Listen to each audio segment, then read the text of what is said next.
збиті. Тим часом Організація Об'єднаних Націй відреагувала на атаку дронів по Москві.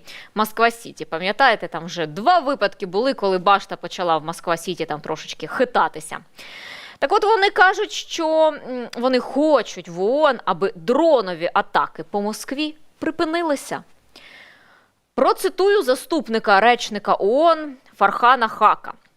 Ми не маємо жодної інформації з перших рук щодо надсилання дронів, але очевидно, що ми проти усіх атак на цивільні об'єкти, де б це не траплялося.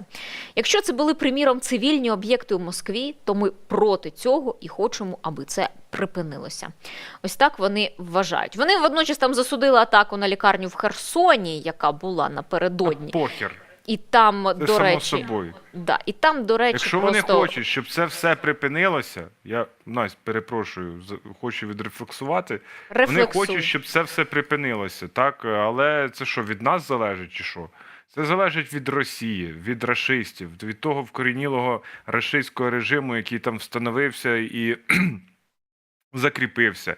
Від того, що росіянам потрібна ця війна, бо вони не можуть жити без цієї війни. Чомусь так сталося, чомусь так прописано в їхньому ДНК. І, до речі, про цю всю двіжуху росіянську ми теж говорили з Андрієм Мазепою. О 19-й сьогодні, до речі, вийде на каналі Скрипін.ua. Так що тицяйте дзвіночки, підписуйтесь на канал, ставте вподобайки. І так, що це за реакція мені? От якісь голубі міра, прям, я не знаю. Типу, вони ж б сказали, сідайте за стіл перемовин. Тому що страждає російське населення, тупориле і гівняне, гниле по своїй суті до кісток.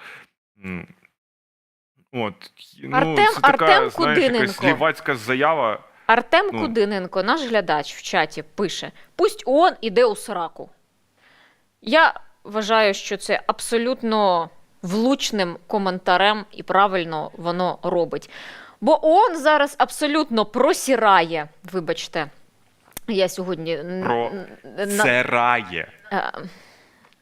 Прокакує, добре. Я сьогодні так вживаю не дуже гарні слова, але щось... Прокакує – це зовсім недоречне слово, Настя. Давай речі називати своїми іменами. Срати – це значить срати. Вони просрали. Все, какать. Какать – це ромашками можна какать, я не знаю. Вони просрали мир в цьому світі, вони просрали мир на європейському континенті, це по-перше. Те ж саме, що зробила свого часу теж Ліга Націй, яка не змогла оберегти світ від Другої світової війни. Тобто, що ООН, це просто імпотентні організації, що Червоний Хрест. Тобто, вони чомусь те, що треба бачити, вони не бачать. І це вони не коментують. Чомусь Росія в них досі є членом ООН, постійним членом Ради безпеки ООН. З цим вони нічого не можуть зробити. Країна, яка буквально в прямому сенсі порушує всі там статути ООН, за якими вона існує. Ми про це вже багато тут дуже говорили, але це просто чергова заява, вона мене дещо вкурвала, тому що що значить припинити використовувати. Тут Данілов дав відповідь, це секретар Ради нацбезпеки та оборони України. Боже мій. Секретар національної безпеки та оборони України. Да, Ради нацбезпеки і оборони України. Якось так, коротше. Ми ні в кого не питатимемо, як нам використовувати ту зброю, яка виробляється на території України, каже Данілов. І ми не будемо давати спокою цим терористам до того часу, поки вони не залишать територію нашої країни. Ми не будемо ні в кого питати, як використовувати ту зброю, яка виробляється, для того, щоб знищити агресора там, де ми вважаємо за необхідне. Чи то Москва, чи то якісь інші населені пункти, чи то Санкт-Петербург. На це ми дозволу ні в кого питати не будемо. Наша справа діяти так, як ми вважаємо за необхідне. Тому що нам потрібна саме перемога. І думати, що все буде відбуватись тільки на нашій землі, так не буде. Я тут вже казала, що росіяни нарешті, вони московиті, вони нарешті відчують, що війна перейшла на їхню територію.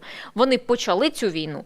Вони пішли повномасштабним вторгненням. Раніше вони окупували Крим, вони окупували частину Донецької та Луганської областей. І тому тепер вони на собі мають відчути наслідки своїх же дій, тому що ми ні на кого не нападали, але захищатися ми маємо право так, як вважаємо за необхідне. І якщо треба, вибачте, атакувати башти Москва-Сіті, бо там, до речі, міністерства ще російські перебувають, то ми будемо це робити. І це буде правильно, хто б про що там не казав. А то вони там дуже за цивільних московитів бояться. А чому ж так не бояться за цивільних українців, яких Росія вбиває буквально щодня? Не буквально, а щодня. Щодня, щогодини, в цей час, поки ми з тобою говоримо, хтось із українців гине. Прямо в цей час. Хтось втрачає ноги, руки. В цей час, прямо в ці секунди, поки ми з вами говоримо. Так що мені насрати на цих московитів, які сидять в своєму Москва-Сіті, просто Аса-Сіті. Я просто так от, я не знаю інших слів, не знаходиться. Ну, те, що війна переходить на територію Росії, це нормально, коли війна переходить в тил ворога. Московити одупляться і побачать, ой, виявляється, українці, це нічого собі. І оце їхнє усвідомлення, що з нами доведеться рахуватися цьому гівну, а потім прийде до них прийняття і усвідомлення, що вони отримали звіздюлін від українців, яких вони завжди принижували, скільки вже сотні років тому вважали себе там, вилізли свої клоаки і кричали там, що неонацисти, там неофашисти, оце все. Якусь свою діч пропихали, тепер через роки їх попустить, коли вони отримують звіздюлін, коли вони будуть, опустивши голову, сідати за стіл перемовин і зі слабшої позиції. Ми сьогодні, ми вчора теж говорили, чому місце Путіна біля Параші, воно там залишається, абсолютно вже вкоренілий якби стан речей. Ну так, сьогодні Ердоган і Путін говорили по телефону, і Ердоган запросив, чи якось там відбулось так, я не пам'ятаю вже, як там формулювання звучало, але Путін може поїхати до Туреччини. Не Ердоган поїде до Путіна, а Путін поїде на поклон до Ердогана, який вставляв йому кінжал свій турецький в спину, в сраку і куди тільки можна було. Багато разів. І це насправді показує, це показує приниження Путіна, це показує, що з ним Назаре, світ я тобі не нагадаю рахується. просто, тут, щоб ми там так дуже сильно не розпилялися, то Путін в принципі планував їхати до Туреччини. Бо там щось, якесь там відкриття мало б бути, щось пов'язане з атомною енергетикою, здається, в Туреччині, якщо я не помиляюся. Він мав би. Так, в них там спільний проєкт і атомний, да, і газовий. Він мав би поїхати тому. Це не те, що там якось, я не вважаю, що це там якесь приниження чи ще щось з боку Путіна. Приниження, Настя. Ти розумієш, це було заплановане. Тобто, те, що коли віддали азовців, це так, я погоджуюся. Але про цей візит, якесь приниження, тут, ми не можемо говорити, бо вони про це домовлялися. І Туреччина, вона хоче мати економічні стосунки з Росією. І ми з цього теж нікуди не дінемося. І те, що Ердоган тоді віддав азовців, ми ще не знаємо насправді, а чому так сталося. Те, що він сказав, що Зеленський його попросив і все, я в це не надто вірю. Бо Ердоган явно собі щось виторгував. Так, зрозуміло. І те, що Путін до нього приїде, це закономірно, тому що так мало б бути, це мало так статися, вони це планували. Тут просто вже почали народ там по телеграм-каналах писати: «О, що там, Ердоган, ти заарештуєш Путіна?» Да не заарештує. Якщо ми кажемо про, про ордер на арешт від МКС, то Туреччина не є підписантом Римського статуту, і вони нікого заарештовувати там не будуть.